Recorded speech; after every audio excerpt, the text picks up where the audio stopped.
Renseignement ninnu. Effectivement, sommet bi wuli ka jɔ bolodalen don CEDEAO président kan ka ɲɔgɔn ye mais ni y'a n'o cɛ Union africaine yɛrɛ bɔra ka sommet dɔ kɛ Malabo min ni olu sɔnni sigi ko caman kan Mali ka kuma fɔra la farafinna yɛrɛ gun ka kuma fɔra la i bɛ hakɛ to min profiter ka maliyɛnw fo nin yɔrɔ la min maliyɛnw fo mun na maliyɛnw ka wulikajɔ y'a jira diɲɛ marabagaw la ko taabolo mun b'u la ko fili don ko fili don a bɛ kabiri Nations Unies créera Nations Unies yɛrɛ sigikun tɛ dɔwɛrɛ ye dɛ ko kɛlɛ kana kɛ bilen kɛlɛ kana kɛ bilen kɛlɛ yɛrɛ kana kɛ Mali waa we yɔrɔ bɛɛ non diɲɛ fan Nations Unies yɛrɛ sigikun de kɛra depuis deuxième guerre mondiale banna ko kɛlɛ kana kɛ bilen n'i y'a ka mission a jateminɛ c'est pour uniquement empêcher le même conflit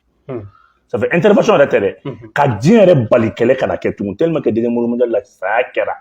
siw bɔra donc an bɛna mun de ye an bɛna k'a fɔ o Nations Unies kelen yɛrɛ de ye kɛlɛ yɛrɛ bɛɛ dagatigɛyɔrɔ ye olu nakun ye kɛlɛ ka bɔ diɲɛ kɔnɔ voilà mais olu nakun kɛra tuguni olu bɛɛ de ye kɛlɛ yɛrɛ olu yɛrɛ de kɛra ka kɛ kɛlɛ yɛrɛ jalatigɛbaga ye diɲɛ yɛrɛ kɔnɔ cogo di conflit fɛn o fɛn bɛ yen parce que Nations Unies ne jateminɛ kɛ an bɛ don min na ko bi a mission 14 15 16 de bɛ diɲɛ kɔnɔ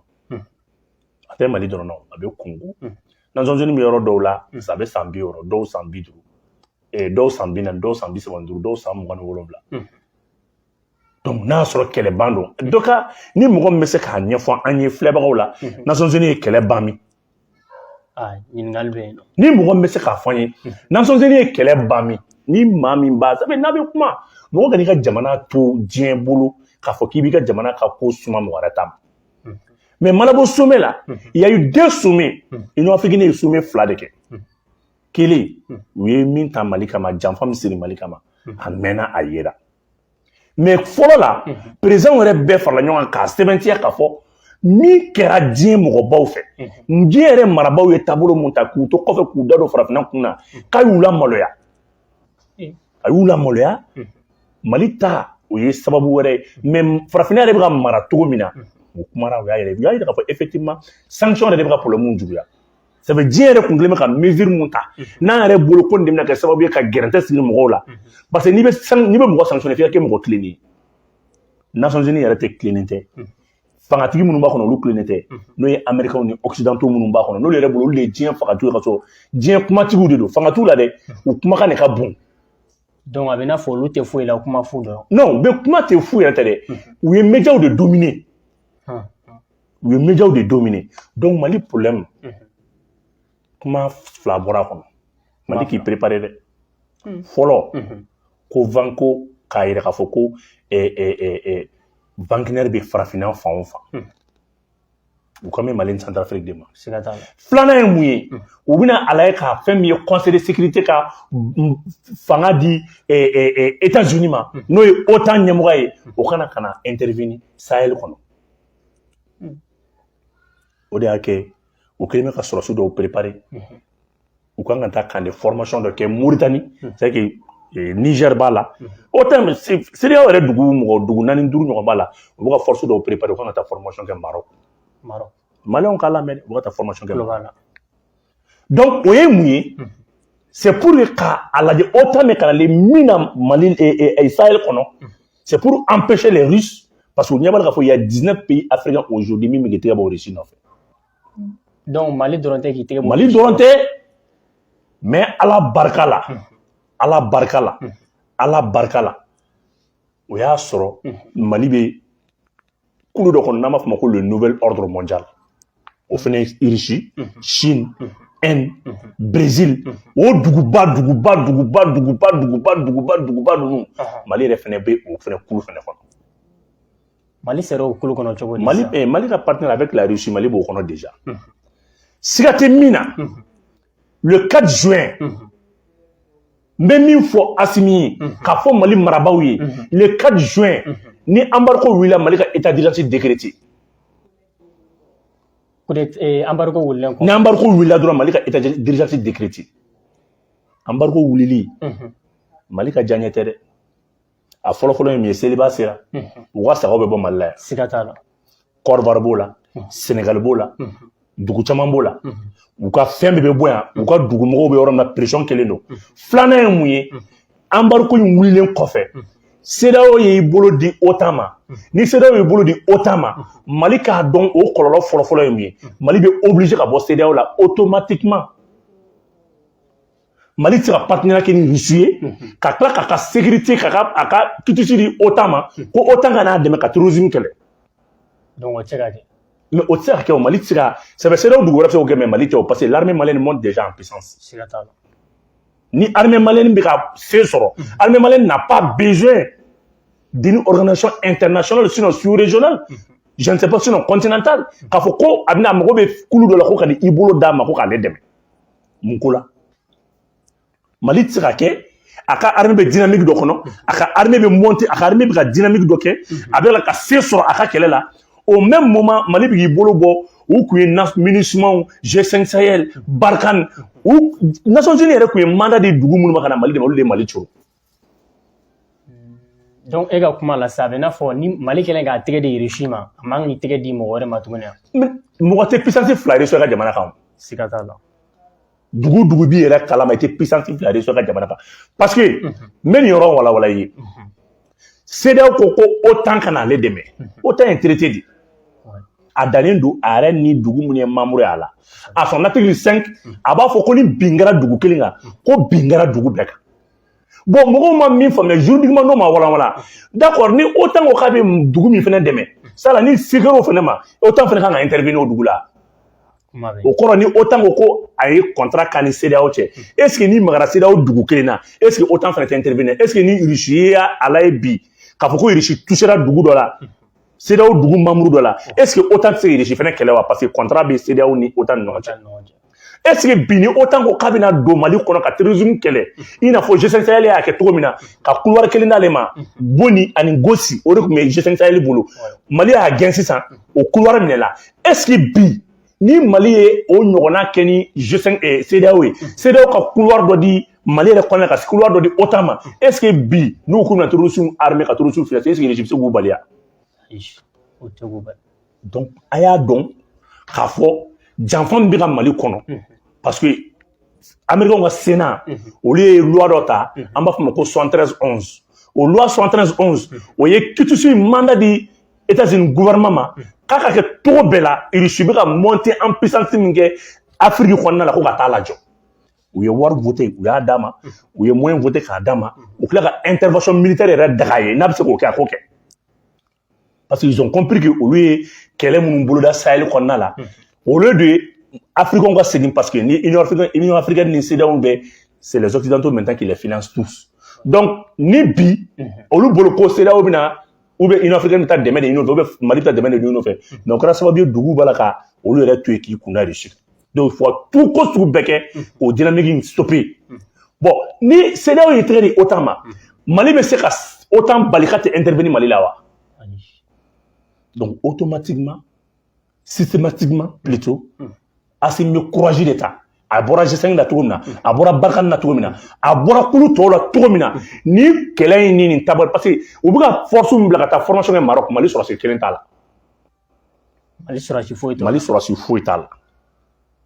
alors qu'il y a des forces qui se préparent pour aller autant de bɛ ka taa mɔgɔw former Maroc mais est ce que o OTAN kelen bɛ se ka Mali sɔrɔsiw ta k'a bɛ t'o former yan mais o b'o former lien jumɛn b'u ni ɲɔgɔn cɛ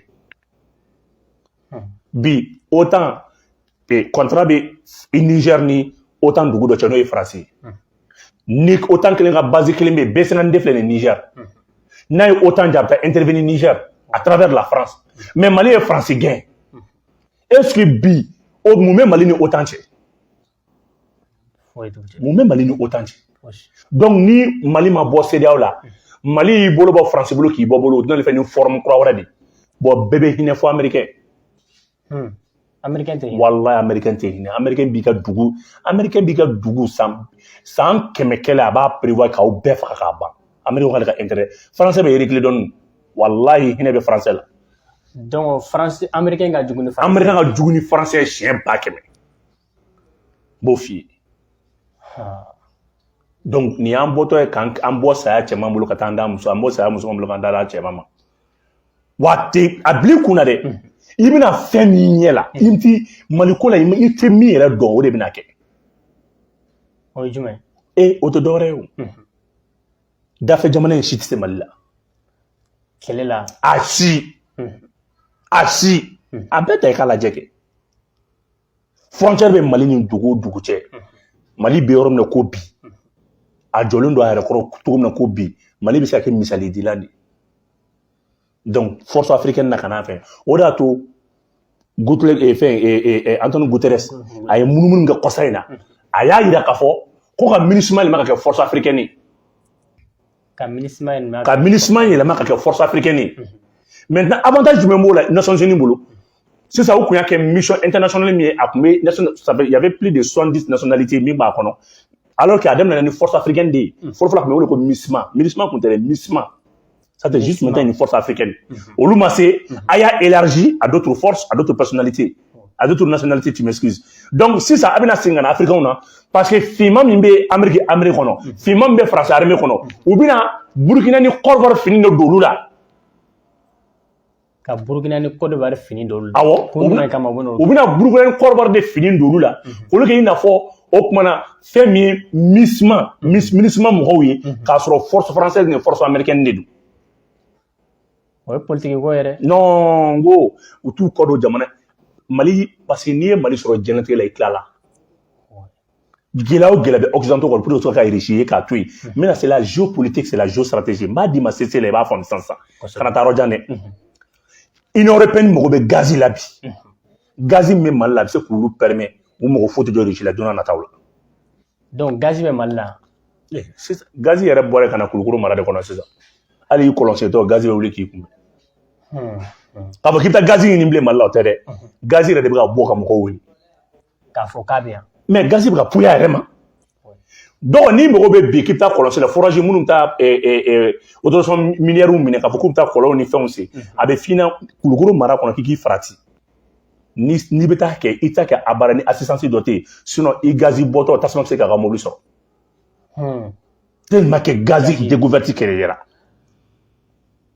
o gaz in de bɛ ka diɲɛ bɛ o gaz de kɔ bi diɲɛ et puis min bɛ Mali la c'est gaz pure de don gaz naturel de don fara de bɛ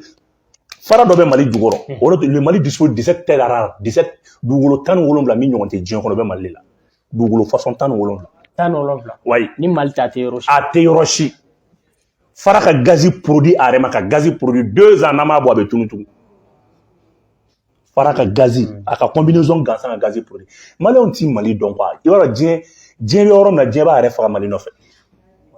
mais est-ce que e bɛ ka gaz ko kuma fɔ cogo min na en réalité gaz bɛ yen yɔrɔ in na ten non olu to yen o ka nɔgɔn ni fɛn bɛɛ ye o donc o gaz min bɛ yen le Mali dispose 50 milliards de mètres cubes de gaz o de bɛ Mali o de découverte kɛra kura minnu kɛra n kan t'olu ma dɛ minnu yera Kulukoro zone kɔnɔ la ka don Kati mara ninnu kɔnɔ ka na Bura ninnu kɔnɔ ne kan t'olu si ma i kan t'o si ma ne kan t'o si ma olu kungo kɔnɔnaw la gaz de b'a la i bɛ gaz mankanni de mɛn dɔgɔ i tɛ min dɔn mɔgɔw y'a fɔ n ye ko dugutigiw tun b'a fɔ k'aw kana taa kungo kɔnɔ ko sigifɛnw diminen don mankanni tun bɛ bɔ mɔgɔw tun bolo ko jinɛw ni esiba kalama sigifɛnw mankan don o tun tɛ ja gaz de kun don donc tellement que gaz yɛrɛ bɛ ka fɛ a bɛ ka mɛn a tɛ ka bɔ f'a yɛrɛ bɛ ka se ka bɔ a yɛrɛ ma n'i ko i bɛ kɔlɔn sen Mali yɔrɔ dɔw la bi a bɛ f'i ma ministère de mines yɛrɛ de bɛ mɔgɔ d'i ma ka taa k'i assister n'o tɛ tasuma et puis mesure wɛrɛ bɛ yen i b'olu ta quoi so tasuma bɛ tiɲɛni don cɛ dɔgɔ i bɛ kɛ kulonkɛ ala y'i sɔn dugu de la donc o b'a yira Mali tɛ jamana lankolon ye quoi ayi Mali k'a ɲɔgɔn ne b'o de ɲɛf'i ɲɛna i ma diɲɛ bɛɛ nalen yan diɲɛ bɛɛ nalen don mais est ce que maliyɛn den yɛrɛ bɛ Mali nafa dɔn est ce que e bɛ Nations Unies ka mission jumɛn dɔn ko dugu 40 60 bɛ ɲɔgɔn sɔrɔ dugu min kɔnɔ o de y'a to u nana sisan k'u bɛna MINUSMA yɛlɛma ka kɛ force africaine ye n'u y'a kɛ force africaine ye Amérique sɔrɔdasi caman bɛ yen olu ye finmanw ye u b'olu kɛ Ivoiriyɛnw ni Burkinabéw ye France la légion France légionnaire ninnu u b'olu caman kɛ Nigériens ni fɛnw ye u bɛ Niger tenir d'olu la u b'a kɛ i n'a fɔ olu de ye force africaine u bɛ Mali n'u ye parce que u b'a dɔn k'a fɔ militairement ni dugu si fɔrilen tɛ donc u bɛ tenir don farafinw yɛrɛ la an yɛrɛ dafɛ dugu la wa n'i ko bi k'i bɛ tenir don Bazoum ka tenir ka Mali bin Bazoum bɛ sɔn Bazoum bɛ sɔn donc embargo min bɛ ka wuli a kan ka maliyɛnw permet d'an ka ɲɔgɔn minɛ Assimi ka état d'urgence décrété à partir du 5.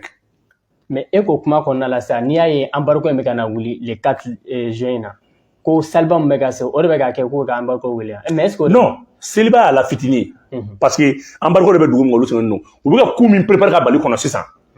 parce que Mali ni embargo wulila autant CEDEAO ye contrat kɛ ni OTAN c'est-à-dire que a ko commission min bɛ yen n'an b'a fɔ o ma ko système d'alerte précoce minnu bɛ Sahel kun ni gɛlɛyaw bɛ yɔrɔ minnu na k'o kow lakile olu ye contrat kɛ ni OTAN déjà ka tila k'a fɔ tun contrat kɔfɛ tun ko lutte contre le terrorisme ko b'a kɔnɔ OTAN c'est que force d'intervention ye mɔgɔ wɛrɛ ka dugu la OTAN ye traité de ye donc ni OTAN nana o la sisan Mali bɛ CEDEAO la CEDEAO ye contrat kɛ ni OTAN ye Mali ni Russie tɛgɛ bɛ ɲɔgɔn bolo mun de bɛ kɛ sisan jɔn yɛrɛ da ka kan tigɛ Mali tɛ yan Mali yɛrɛ da ka kan tigɛ hein et deux puissances a bɛɛ puissance impérialiste a bɛɛ fangatigi a bɛɛ ka nafa parce que aw bɛ min dɔn Russie tɛ se ka Mali lajɛ bilen Mali k'a janfa ko fila tugun dɛ Mali ye Russie janfa fɔlɔ la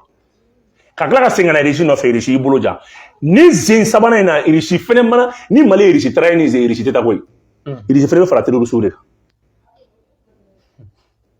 ça je te dis hein. Mais est-ce que Russie fana tɛ ka sama Mali nɔfɛ nafolo fɛn minnu b'an ka dugukolo dutu t'o la et puis Russie ta boli b'a arranger parce que France ni fɛn ninnu fɛn ni min t'u fɛ foyi t'olu fɛ olu mago b'an ta de la u b'a dun mais fɛn fɛn bɛ Mali kɔnɔ a bɛɛ ɲɔgɔn bɛ Russie bolo fɛn fɛn bɛ Mali kɔnɔ a bɛɛ ɲɔgɔn bɛ Chine bolo donc anw ni ka fɛn min b'i bolo ɲɔgɔn bɛ mɔgɔ min bolo comme misitigi dama de bɛ ɲɔgɔn sɔn tura la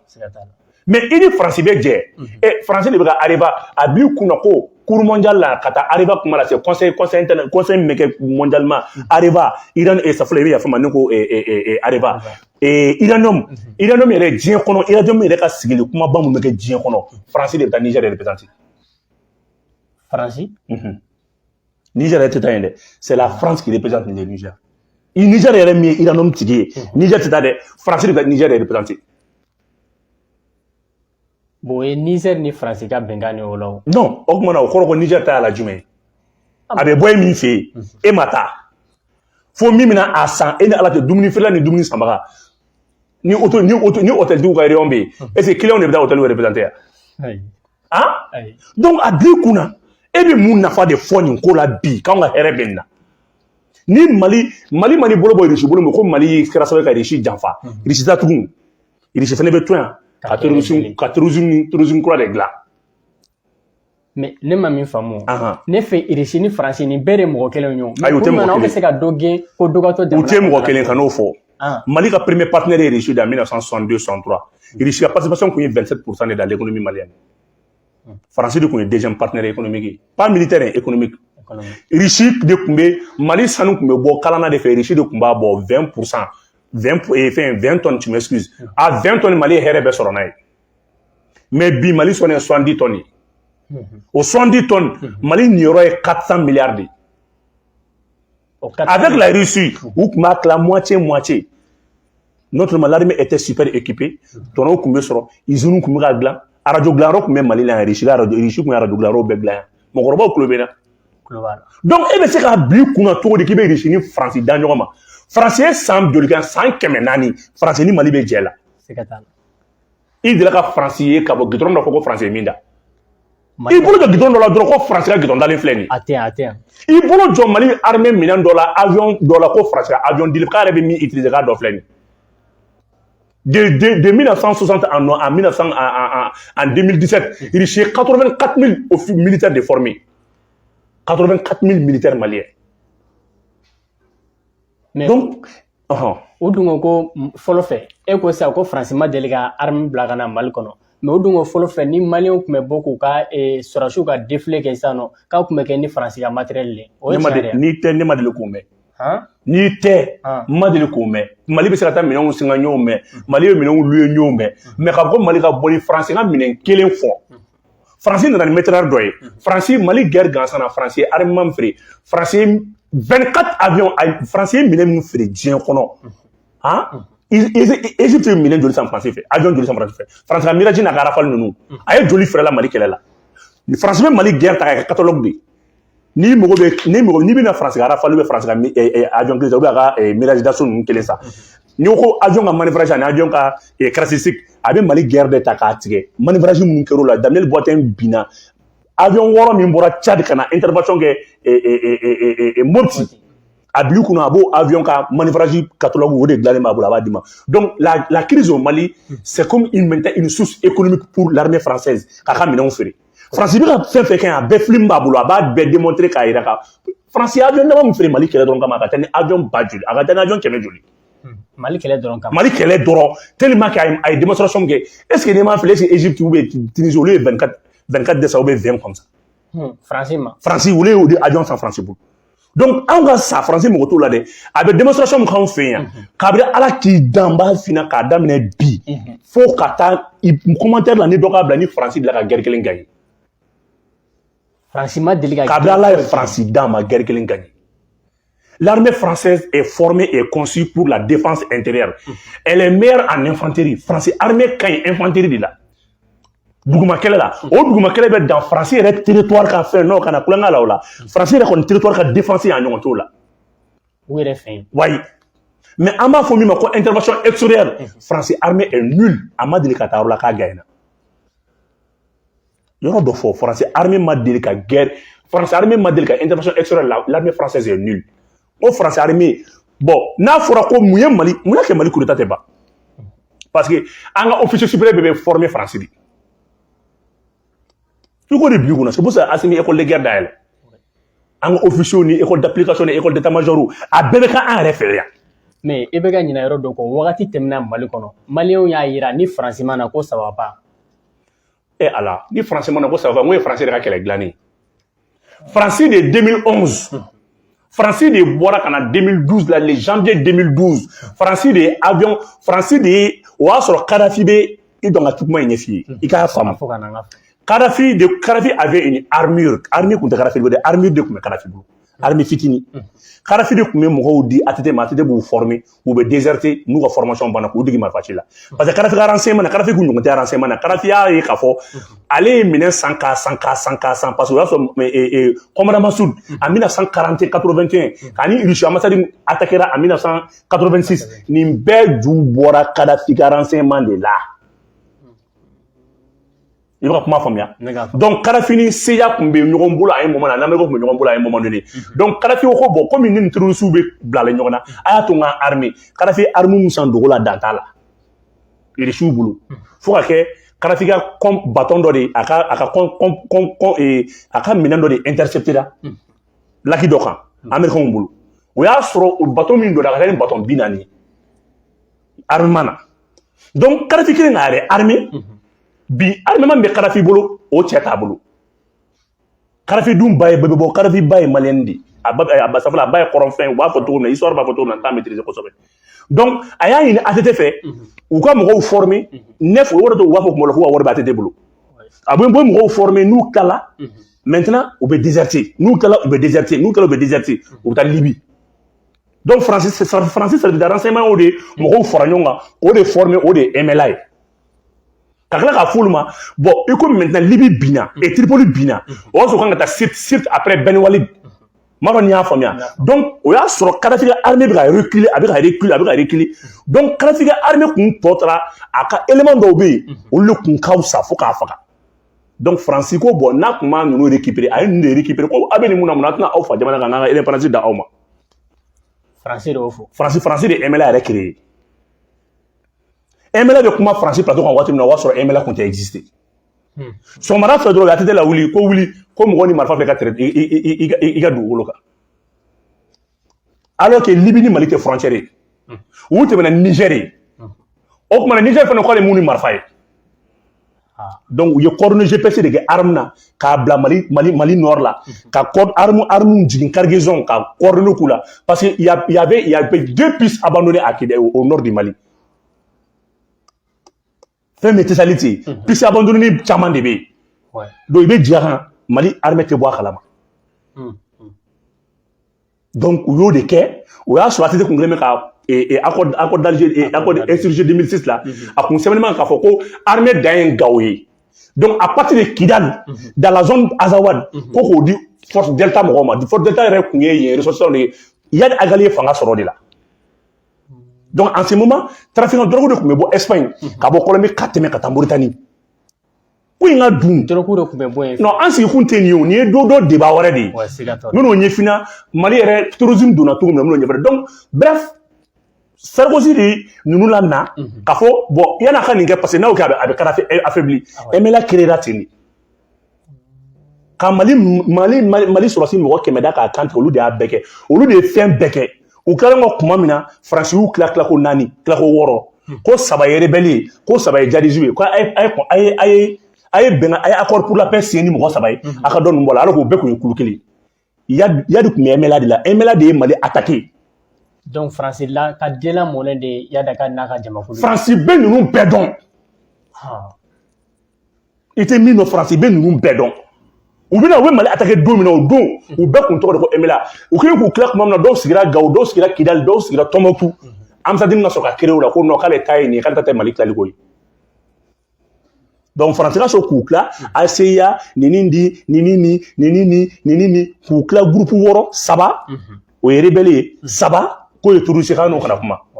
Donc chaque fois, Dougou Jobe quelqu'un et Choumana Kobe quelqu'un fait Dougou Jobe là. Ni terroriste, ni rebelle, mais Choumana il combat l'armée malène ensemble.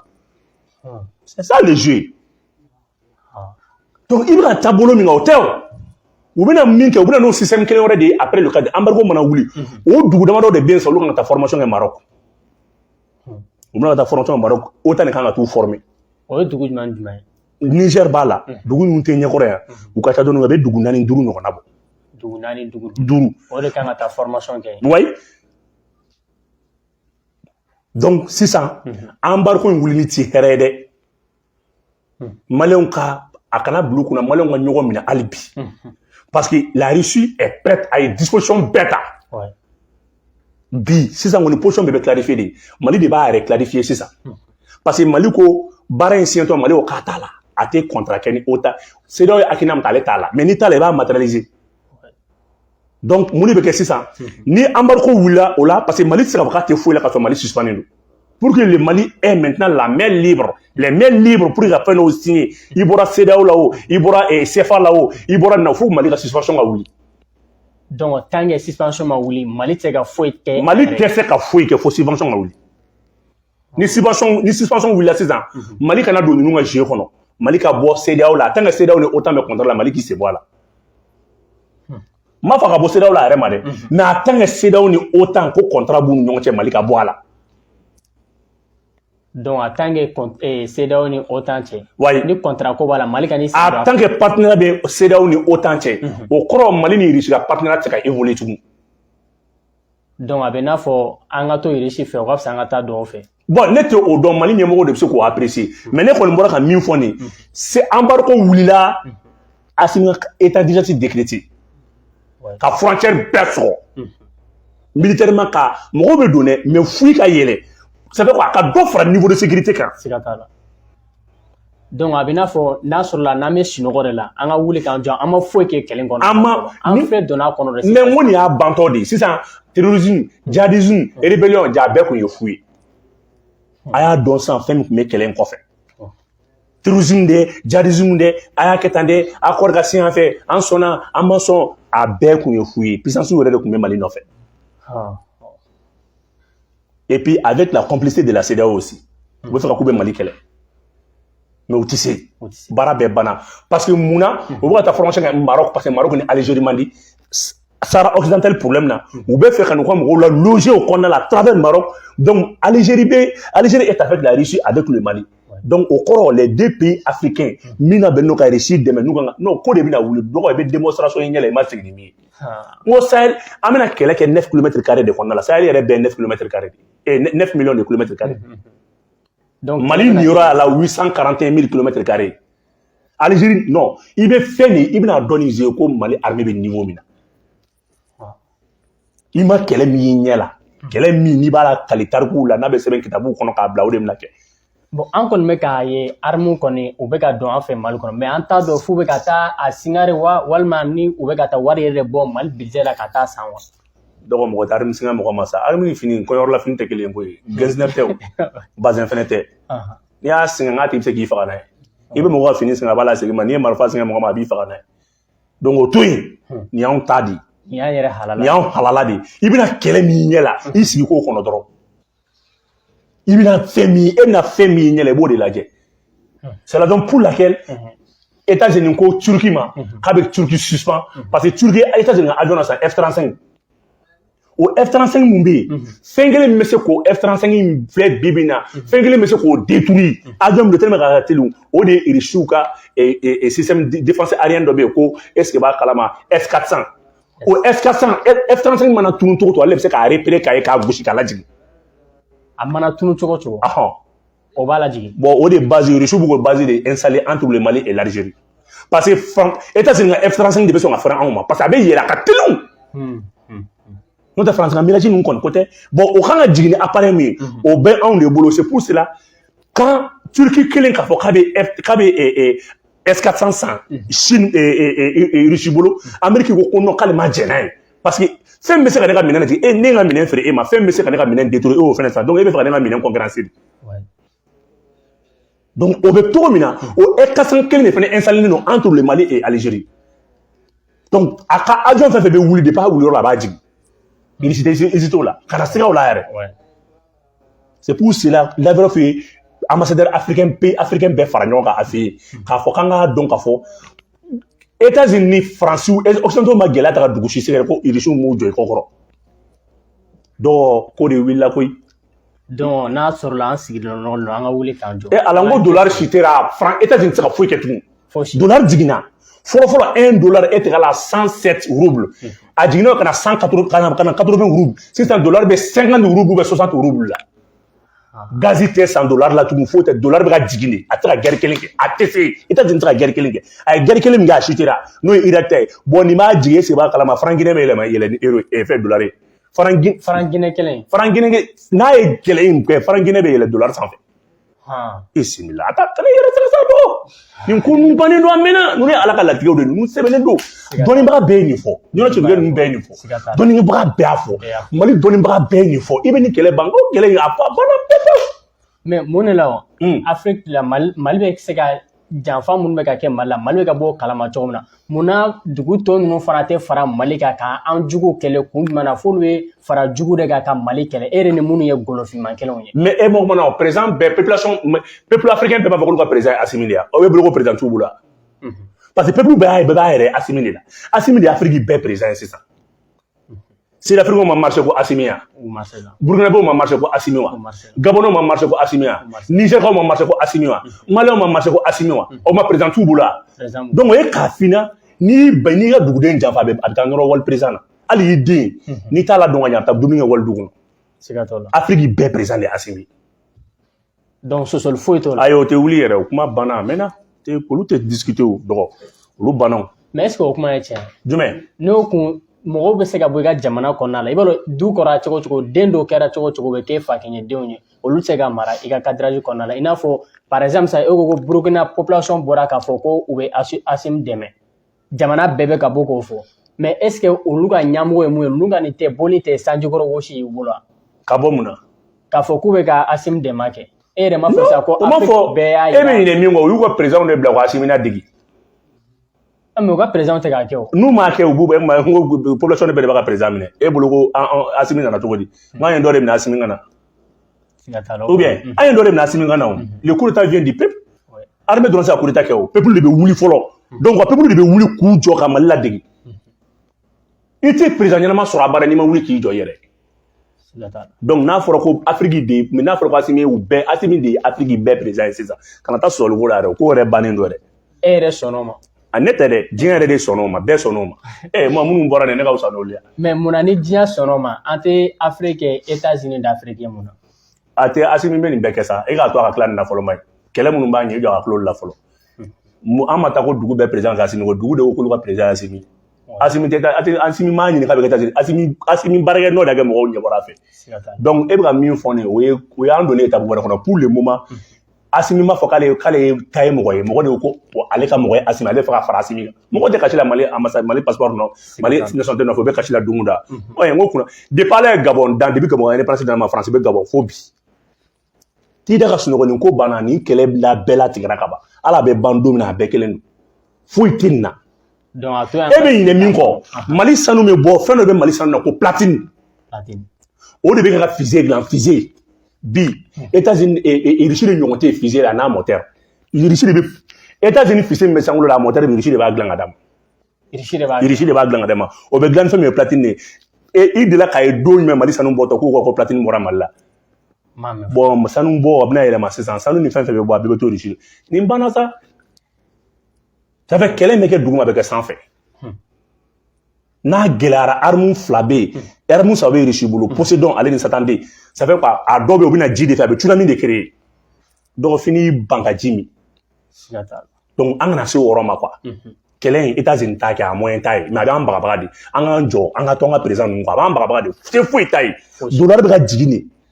wa dollar foyi tɛ feere dollar la tugun parce que dollar non o ye débat wɛrɛ ye dɔgɔ n bɛ tila k'olu ɲɛf'i ye olu ka gɛlɛn o y'an bɔta an ka débat cadre kɔnɔ n'i y'a faamu sa donc a bɛ n'a fɔ an maliyɛnw an sera ka embargo gɛlɛya kun cogo min na ni ari embargo wulila gɛlɛya min mana o fana kɔfɛ n'o ka jugu ni embargo ye an ka se k'o fana kun wa hɛrɛ bɛɛ kɔtɛ n'i bɛ gɛlɛya de kun o de kɔ ye hɛrɛ siga kɔni tɔ kiraw mana ka kɔngɔ ni fɛnw muɲu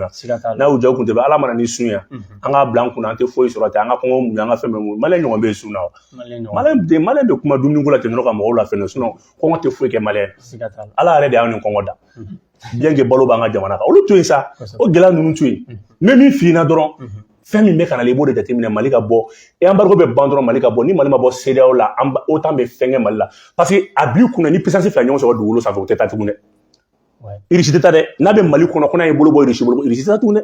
parce que fɔlɔ Mali Russie bɛ yan cogo min na coopération sera niveau min na Modibo tile la a ma kɛ ten dɛ ni ze ni Mali ka bɛ Russie janfa Russie yɛrɛ bɛ ɲɛsin terroristes ma k'olu dɛmɛ ka Mali kɛlɛ bɛɛ ɲɛna ka n'i yɛrɛ sɛgɛn yɛrɛ e ko nafa ɲini de don mɔgɔ tɛ mɔgɔ dɛmɛ mɔgɔ diya i ka mago ye fɛn min b'an bolo Russie ɲɛ b'o de la Russie fɛnɛ tɛ ko don na o ayi hali n'an ye Russie gɛn est-ce que Russie bɛna taa courant yɛrɛ tigɛra o courant tigɛra siga t'a la an k'a to tan ayi lumière tigɛra o lumière b'u la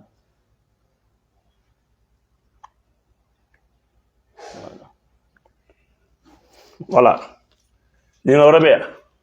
ɲininkali kɔni bɛ yen a kɛ n'a bɛ a kɛ i nana kama de a kɛ dɔrɔn siga t'a la sisan nɔ e ko Mali hali n'an ye Russie gɛn Russie tɛna se ka taa mais est ce que n'an nana ne bɛ ka sira yɔrɔ min na i b'a dɔn kɔni Mali bɛ ka bɔ ka taa Russie de ka taa an ka minɛn ninnu fɛn o fɛn ka taa a bɛɛ bɛ ka tɛmɛ ni yen sira de mais est ce que n'an nana wuli olu kɛlɛli kama don min na o de la n ko n'a sɔrɔla minɛn sɛgɛnnen tɛ an bolo olu tɛna a minɛ an na k'a fɔ k'olu taw de dɔn avion minnu nana Mali la Russie de m'a di Mali ma Russie m'a di Mali ma dɛ Mali y'a san de kana fɔ ko Russie y'a di Mali ma dɛ mɔgɔ i bɛ taa yɔrɔ dɔ la i bɛ taa farine san dɔ bolo a b'a bolo fa k'a d'i ma mais i y'a san de voilà i b'o to yen kana o fɔ dɛ an ma minɛn singa dɛ an ye minɛn san de o contrat tɛ foyi dɔw la o to yen o y'o sanna de ye o ye contrat de o sanna de foyi t'o bɔ an bolo c'est vrai que u bɛ minɛn wɛrɛ de bɔ mun bɛ se k'o détruire olu de y'a dilan olu de b'a dɔn voilà i b'o yɔrɔ de lajɛ o faamuna voilà sisan i ko ni embargo wulila Mali ka wuli k'i jɔ ka dɔ fara sécurité kan sisan nɔ i ko Assimi hali n'u ye embargo wuli Assimi k'a ka frontières fermer mais est ce que Assimi bɛna se ka embargo wuli Assimi bɛna se ka frontières fermer n m'a fɔ k'a fermer n ko k'a sécuriser ka dɔ fara lakana kan sisan o mɔgɔ effectif b'an bolo ka minɛn minnu b'an bolo n ko na 5 radar 59 N6 joli b'an bolo 5 dernière génération a ɲɔgɔn tɛ mɔgɔ si bolo sous-région na dernière génération b'anw de bolo 5 mais mun na tɛ an ka frontière bɛɛ b'an sago la bi sankolo fara dugumakolo kan hali baji siga t'a la voilà donc an ka ɲamu de ma ka a kana sécurité allégible a ka renforcer ka mesure di embargo in an ba ninnu t'an nin ye dɛ u ɲɛ bɛ ka na u bɛ fɛ ka na ni sira wɛrɛ de donc u bɛ fɛ ka na ni sira wɛrɛ de an ɲɛ b'u la an y'u ye o an ɲɛ b'u la o de to ɲɛ de ɲɛ t'u la sinon an y'u bɛ an ye nin bɛɛ ye non ne tɛ se ka nunu o ka ko sugu bɛ ka mun na u y'a mun na u bɛ ka wuli kɔsa in na tɔ t'u yɛrɛ la o tɔ t'u kɔni na tiɲɛ yɛrɛ la u ye fɛn fɛn kɛ n'a danna CEDEAO ma Mali tun tɛ sanctionné walahi n'i y'a dan CEDEAO ma mais CEDEAO t'a yɛrɛ bolo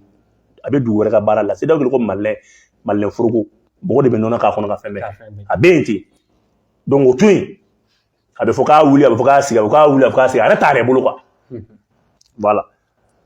donc CEDEAO t'a yɛrɛ bolo